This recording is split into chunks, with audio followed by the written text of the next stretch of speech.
long time ago, when there was nothing in this earth, there lived two water bodies. Apsu, a freshwater abyss, a masculine energy, and Tiamat, a saltwater ocean, a feminine energy. They were in love with each other and gave birth to gods. Three of these gods were supreme ones: Anu, Enki, and Enlil. Anu was the king of the gods. His descendants are called the Anunnakis. Enki was the god of water, wisdom, and creation. He was also a trickster. Enlil was the god of air, storm, and earth. He possessed the tablet of destiny, where fate of everyone was written.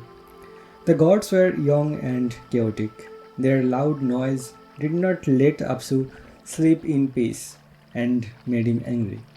One day, Apsu decided to destroy all of them, but Tiamat opposed, saying, "They are our children. How can you destroy them?"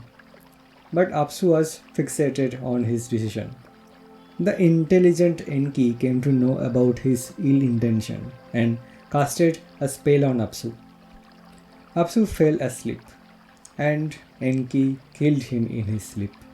A freshwater pond got created from Apsu's body, and Enki built a temple on top of it to honor him. Apsu's death devastated Tiamat. She remained silent and still for a long time due to grief. The gods created their kingdom and kept ruling.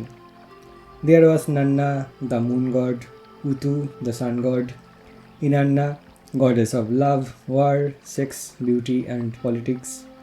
There was Ereshkigal, the goddess of underworld, Marduk, the god of vegetation, Ninursag, the mother goddess, Ninlil, the goddess of agriculture, and more. One day, Tiamat woke up from her grief and decided to avenge her beloved's death.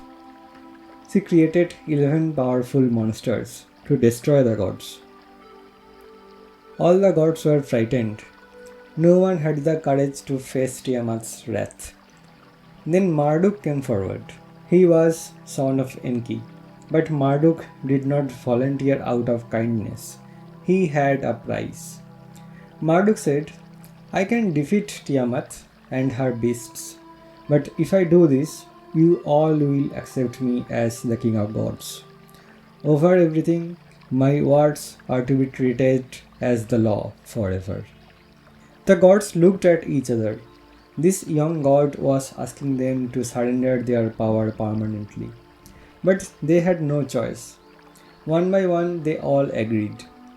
Marduk armed himself with weapons no god had ever held: a net woven from the four winds, a spear that never missed, a storm that obeyed his voice, and a chariot pulled by creatures whose breath was poison.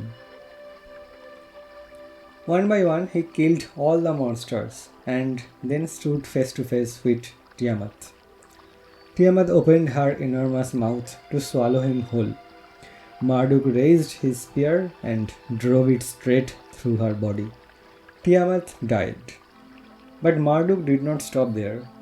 He split Tiamat's body into two halves. The upper body became the sky. The lower body became the earth. Her two eyes became the Tigris and Euphrates rivers. Her tail became the Milky Way. All the gods accepted Marduk as the king of gods. Marduk was handed over the tablet of destiny, which is used to control fate of everyone and everything. He built Babylon, the gate of the gods, and from its peak he ruled everything. But there was a problem. The world needed infrastructure. Canals had to be dug, fields had to be planted, temples had to be built, and the gods were doing it themselves. After thousands of years, the lower level gods threw down their tools and refused to continue. "We are gods," they said, "not laborers." Enki had an idea. He said, "Let us make something new, something that can do the work for us." The mother goddess Ninursag shaped some figures with clay. Enki breathed life into it. The clay moved, eyes opened for the first time. Humans were created, not as beloved children of the gods, but as a replacement workforce.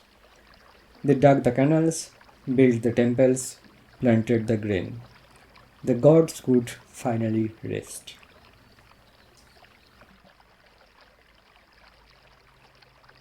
Hello everyone, hope you have enjoyed this episode of this series about Mesopotamian mythology. There are 4 more episodes in this series which you can check in the playlist named The Oracle of Gilgamesh English Guide. You will know about Goddess Inanna, God Enki, King Utnapishtim, and of course the Epic of Gilgamesh. Also, we have created a beautiful deck based on the main characters of Mesopotamian mythology. The name of this deck is the Oracle of Gilgamesh. It contains 27 beautifully illustrated cards. This can be used as oracle cards, collectibles, or playing deck. If you wish to collect this deck, the contact information is shared in the description. We ship worldwide.